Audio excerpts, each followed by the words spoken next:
May 28th, 1945, brings us to The Lone Ranger, episode 1927. This time, the episode is Killer's Gamble. Settle in for another visit with the Masked Rider and the Radio West. Now, back to the golden age of radio.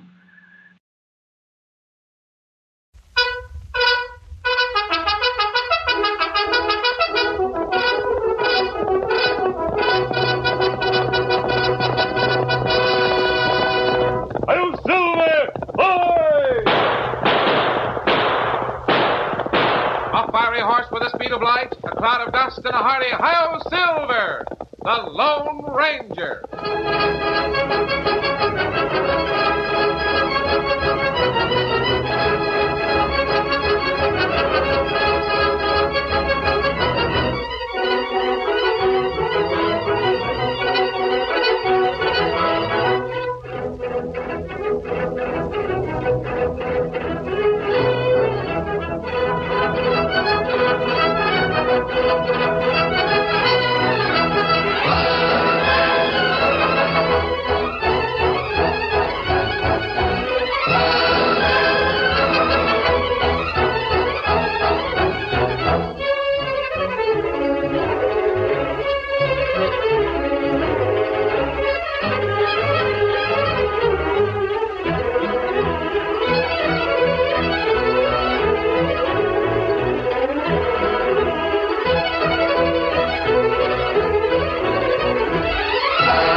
With his faithful Indian companion Tonto, the Masked Rider of the Plains led the fight for law and order in the early western United States.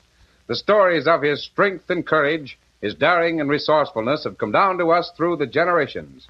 And nowhere in the pages of history can one find a greater champion of justice. Return with us now to those thrilling days of yesteryear. From out of the past come the thundering hoofbeats of the great horse Silver. The Lone Ranger rides again. Come on, Silver. Let's go, big fellow. Hi-Yo Silver! Hi!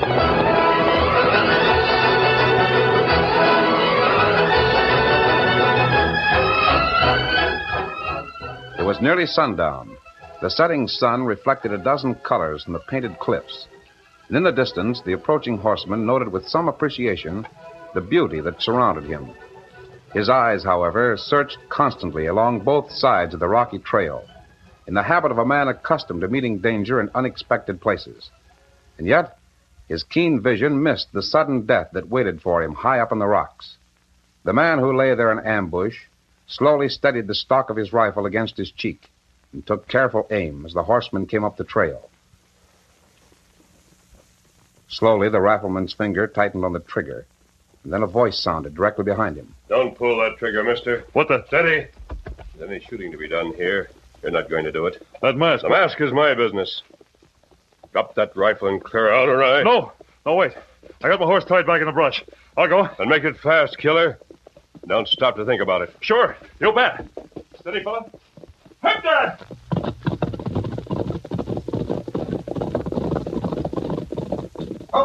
Tonto! Here, Kemosabe. Follow that bushwhacker. Find out who he's reporting to. I'll meet you on the trail this evening. Get him up, Scout. Hey, who's up there? At the place. I'm coming down to talk with you, Maxon. Don't make a play for those guns you're wearing. Well, I'll be a masked hombre. What kind of a deal is this, anyway? I wanted to give you some advice, Maxon. Advice, huh? How's it come you know my name? I make it my business to know the names of the gunslingers in this country. Good and bad. Yeah, reckon you would at that. What's this business about offering advice? You might call it more of a friendly warning. Friendly? You packing two guns, hiding beside the trail and toting a rifle to boot.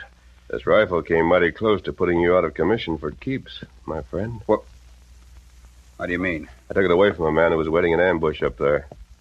He was waiting for you, mister. That sounds pretty fishy to me. Does it? Here, Silver. Come here, boy. Say, it's a good-looking piece of horseflesh, fella. And how do you like the looks of the rifle in my saddle boot? What? Even a masked man doesn't travel this country on horseback carrying 2 rifles, does he?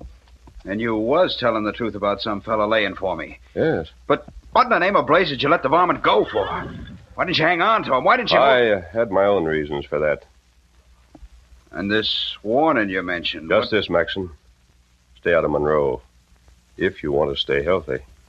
I'll take my own chances on my health, masked man. You took one chance a few minutes ago. Came mighty near losing. I reckon I'm obliged to you for what you done. Maybe someday I can do as much for you. But I've been traveling upwards of 2 weeks to call on some folks in Monroe. I'm aiming to pay that visit like I planned. The folks you were going to call on must have anticipated your visit. Yeah? Yeah. A friend of mine overheard some talk about you. Yeah? What kind of talk? Killer talk. Among the men who were willing to bet you wouldn't show up in Monroe alive. This friend of yours. Is he one of the gang in Monroe? Hardly. Maxon, my friend and I have done you a good turn. No question about that. Like I said, someday maybe I can do something for you. Something that You can do me a favor right now that will even the score. Turn your horse and head back up the trail, away from Monroe. Sorry. It's out of the question. You're taking sides in a bad business, Maxon. There's going to be war if you go ahead and sign up with John Cartley. You know about that, too, huh? I reckon you must be one of Bill James' hired men. That's why you're so all-fired interested. I'm nobody's hired man. I'm trying to stop the Cartley and James feud from breaking into a range war. Cartley's a cattleman, and a good one. He wants my help in running the sheep herders out of the country, I'll give it to him.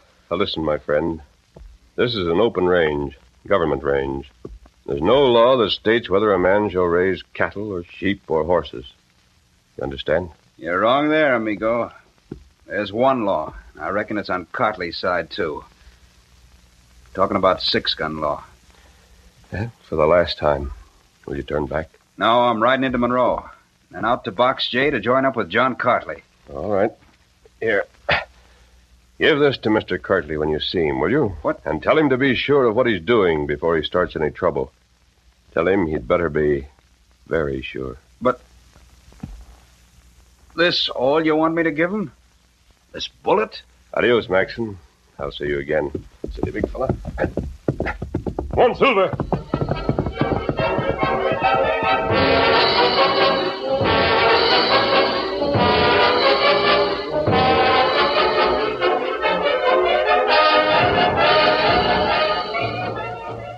For a long moment, John Cartley stared at the gleaming silver bullet in his hand. Then... You're a stranger in this neck of the woods, Maxon. Uh-huh.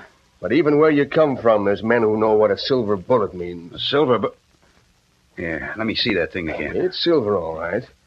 And the man who gave it Wait to a minute. He called his horse Silver. Well, that's proof enough, even without the bullet. Maxon, the fella that saved you from bushwhack, was sure enough the Lone Ranger. Well, I'll be... What's he taking a hand in this game for? Why should he... I reckon for the same reason he gave you. Said he didn't want to see no range war, didn't he? That's what he said. Well, thanks to him, maybe there won't be any trouble. Yes, sir. Might just be that we can settle this whole affair without a speck of trouble. What? I don't see how you... Listen. When the masked man rode off, he said he'd see you again, didn't he? Sure. Then you can bet your bottom dollar he will. Yeah, and he'll want to see me. Old man James, I reckon. That sheep-herding old coyote. Doggone it, Cartley, you're talking in circles. Sure, you bet. Now, listen, you get out and find Bert Crowder. Tell him I want to see him right away. Yeah, but what about? Any explaining to be done, I'll do it later. Now, go on and send Crowder in here.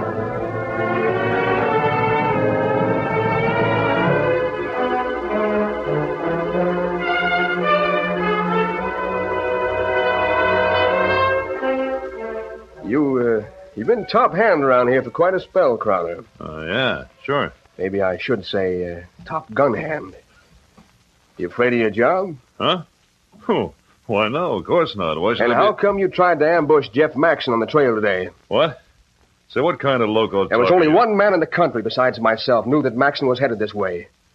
That was you, Crowder. But listen, You wasn't boss, sure whether I was taking Maxon on as a hired hand or boss gunslinger.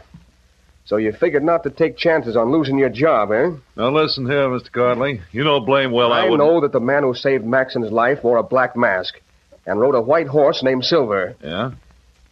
What's more, I happen to know that he took the bushwhacker's rifle away from him. Huh? Now, you show me your rifle. I'll take your word for it. You didn't try to ambush Jeff Maxon.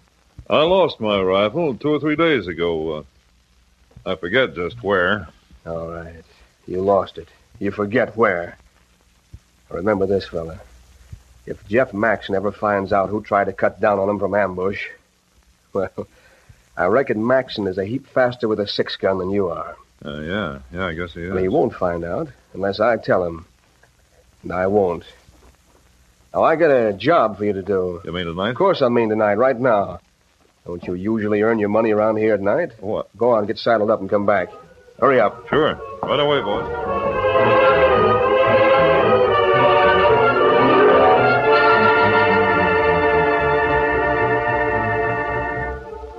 The Lone Ranger, waiting along the trail a few miles from the town of Monroe, recognized the approaching hoofbeats that came from the direction of town. A moment later, Hi! Hi, Kiyosabi! Ho, Scott! Ho, fella! Ho! Ho, fella! Have any luck, Tonto? Fellow that tried to shoot from ambush. Him work for Cartley at Box J Ranch. For Cartley? Oh, but that doesn't make sense. Why should Cartley send for a gunman like Jeff Maxon, then try to have him shot from ambush? I think... Oh, wait a minute. Did you learn who the bushwhacker was? Him named Bert Crowder. Me trail him back to Monroe. Find him gunslinger for Cartley. What else? Crowder feller go to livery in Monroe. Change horses, then go out to ranch. Cartley's been trying to buy the James Ranch for several years. Evidently, he decided that it can't be bought. He's trying to force old man James to pull out. Steady, big fella, a minute. Come on, Tonto. We go see Cartley feller? No, I'm fairly sure of what he intends to do. Right now, I'm anxious to call on Mr. James. Come on, Silver. Get him up, Scout.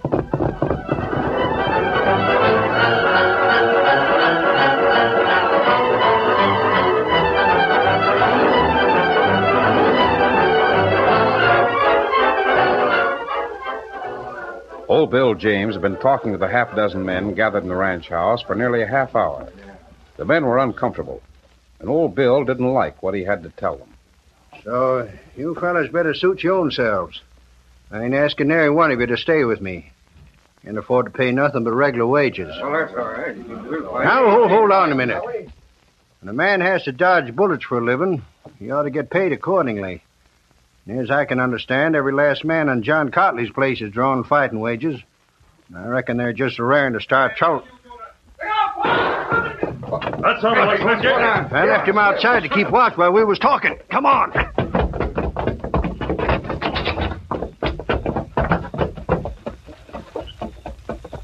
What's up? Slim, what's happened? We heard a shot. Fellow wearing the black mask. Here. This is for you, Bill. Fella said you'd better take some good advice. Hey, you men, get Slim into the bunkhouse. Quick, Monty. You saddle up and cut the breeze from Monroe. Get the doctor. Easy, boys. Take it easy. What's that Slim give you, Bill? Yeah, it's a message. A message wrapped around a silver bullet. Huh? What? What's the message say? Yeah, it says, you better clear out while you've got a chance. Don't let your men get killed off because of your stubbornness. And this note, it's signed by the Lone Ranger. I always heard he was all right. I thought... This just goes to prove that when a fellow wants something as bad as John Cotley wants his ranch, and has got the money to spend, he usually gets what he wants. Not necessarily, Mr. James. Say, that's a fella, the one that shot Slim Gailey. Oh, I know. A black mask. Well, mister, what brings you back here? Was you supposed to wait for an answer to this message? Answer? To what message? We'll give you the answer right now. Maybe after all, Cartley can force me out.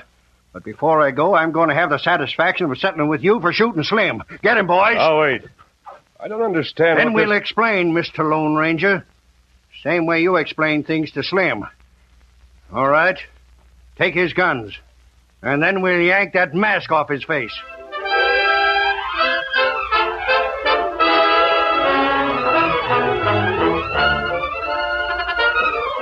The curtain falls on the first act of our Lone Ranger story. Before the next exciting scenes, please permit us to pause for just a few moments.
To continue our story.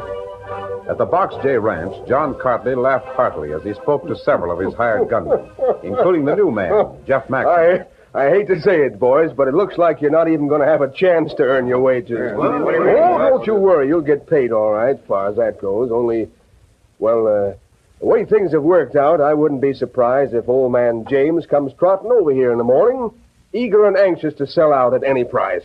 How you figure, Cartley? Huh? Well, you see, old Bill James has known for a long time that I could put on more pressure than he could stand, see? And lately, I've been doing just that. And this evening, he's going to get a message from a fella that's known to always finish everything he starts. Yes, sir.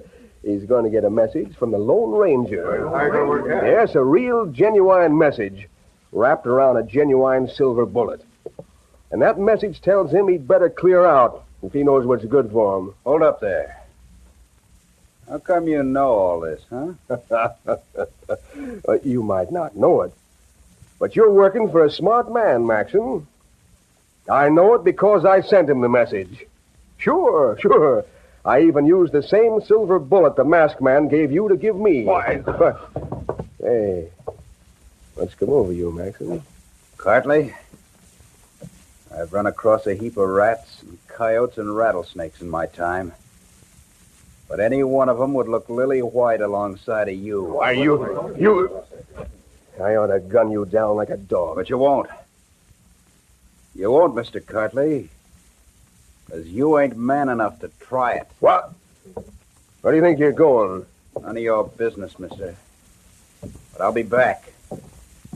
And you won't like it when I get here. Lefty, Bates, Shorty, I'll pay $500 to the one who drops Jeff Maxon before he gets to that door. I'll get him. Well, anybody else want to try for first prize? And I'll be getting along, gents. Adios. Now, you fools, why didn't you stop him? Why didn't you get him? Cartley. You see what happened to Bates and Shorty, don't you?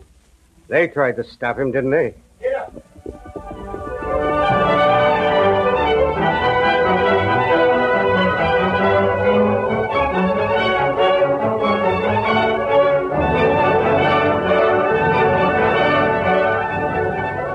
Tonto, waiting in the shadows with the horses, had no way of knowing that his friend the masked man had walked into a trap. However, if his friend did not return within a reasonable time, the stalwart Indian knew he must find out why. Meanwhile, inside the James Ranch house, the masked man stood with his hands raised as the heavy guns were yanked from his holsters. All right. Give me his guns. Get that mask off his face. Sure. You bet. Oh, wait a minute. Say, I came here to talk to you, Mr. James. Do you think that if I had really shot Slim Gailey, I would have waited around to be captured by your men? You was probably hanging around hoping to get a shot at somebody else, maybe me. But you was clumsy and you got caught. Now you peel off that mask before we throw in hog tie and give you what's for. Get inside, you. Be quick about it. Yeah. Now what? Looks like them Cutley buzzards are trying to make a night of it, Bill. Caught this one prowling outside the house. Well, what's your story, mister? I suppose you ain't never seen John Cartley in your life neither, huh? That's what the masked man says. I've seen Cartley. Matter of fact, I just left his place not more than an hour ago. You admit it. Well, you're going to pay for this night's work, both of you. Come prowling around shooting up my men. Bill, Huh? whatever you're figuring to do to these buzzards, you better get at it. Huh? What do you mean? Well, Slim just cashed in his chips. He's dead. All right. You men get your ropes. I reckon we know plain enough what comes next. Take these two varmints out right now and string them. You make one move and me shoot. Otto. You fella, give masked man guns. I'll be blamed if I You will. give him guns or me shoot. I give... Give him now. All right. But you ain't getting away with this. Good work, Tonto. Now, Mr. James, if you don't mind, I still want to talk with you. Say your say and get out. And tell Cartley I'm coming after his hide if I have to come alone. I don't think you'll have to ride alone. Now, look, doesn't Cartley want you out of here mainly because you raise sheep? Of course I raise sheep. On scrub land that ain't fit for nothing else. But I raise horses and cattle, too. Just as many as John Cartley does. Then he has other reasons for wanting you out of here. He wants my place. Wants to drive me out. That's the only reason. And you, thrown in with that rattlesnake. I always thought the Lone Ranger was on the level. I always Hold thought it there, was... partner. I reckon this fella is the Lone Ranger, all right. But as for him thrown in with John Cartley, you're dead wrong. Oh, I am, well. I suppose he didn't shoot Slim Gailey. I suppose he didn't bring the message from Cartley telling me to clear out if I knowed what was good for me. I suppose he didn't... all wrong. Cartley knew the Lone Ranger was close by. And he forged that message you got. He figured the masked man would call on you and wanted you to kill him when he did. But how could you prove what you're saying? You can prove it yourself, Bill. Yeah? Up to now, the only trouble between you and Cartley was an argument over rangeland. Now, a man has been murdered. Regardless of who pulled the trigger, John Cartley is responsible. All right, now's the time for a showdown. How many of you men are ready for it? How many want to ride to the Box J? Now, hold on.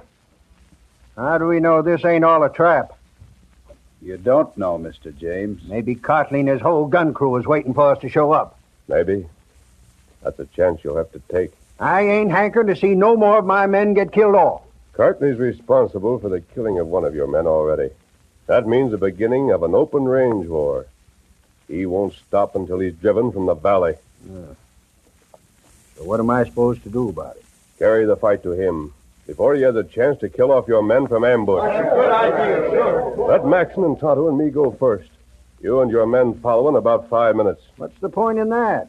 Give us a chance to get to Cartley's place and slip up to the rear of the house. Then you and your men can create enough commotion when you arrive to give us a chance to get inside the place. Yeah? Maybe give you a chance to tell Cartley we're coming, so he can get ready for us. You're acting like a scared old woman. Every man in this room is eager to fight your battle, except you. Like a scared old woman, huh? Yes. Come on, Maxon. You're just wasting time. Mr. James would rather remain here. Well, that's his business. Let's go. Hello. Adios, you bunch of scared rabbits. And you, Mr. James. You better go sit down and write another letter to the Cattlemen's Association. What's that you say?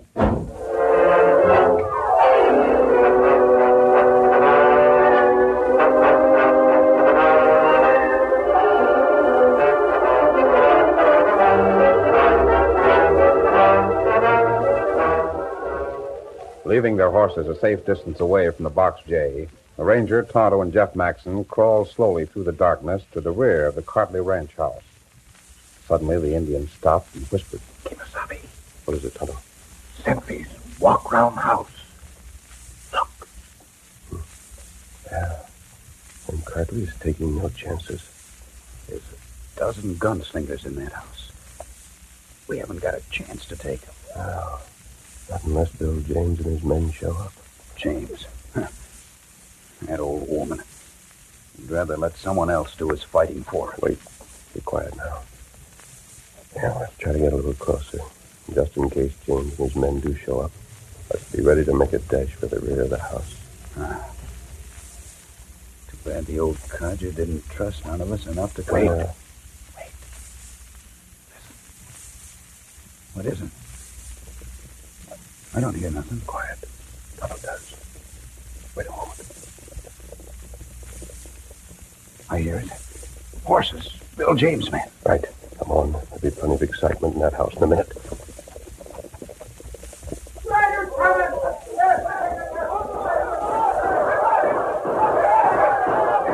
Come on. The sentries are running around to the front. Let's get inside.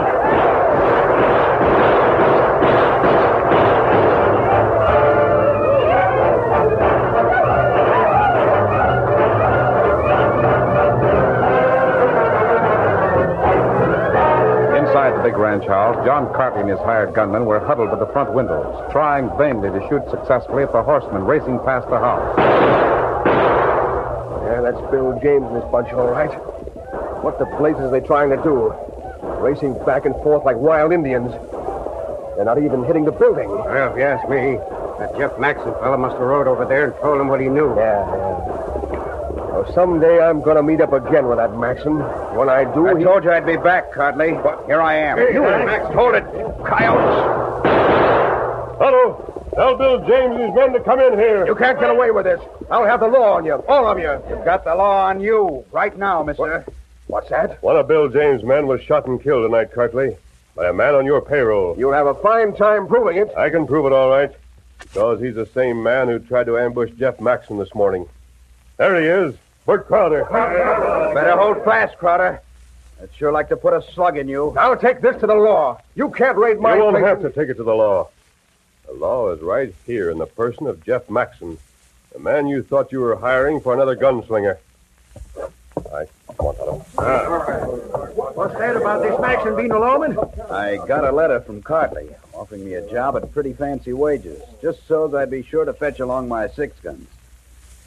I've still got that letter, Cartley. But what about the law? Where's that come in? About the same time, the Cattlemen's Association got a letter from you, Mr. James, asking for help.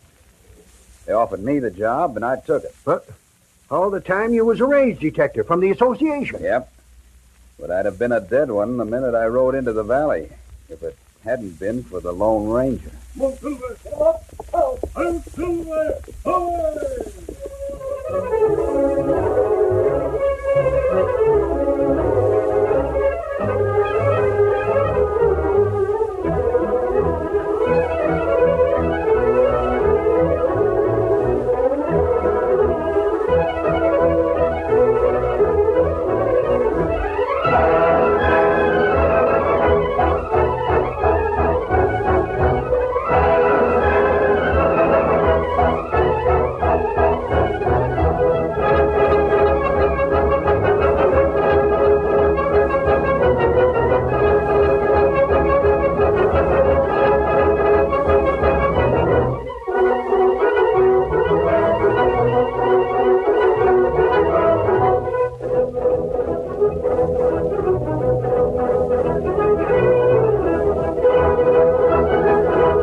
The story you have just heard is a copyrighted feature of the Lone Ranger Incorporated.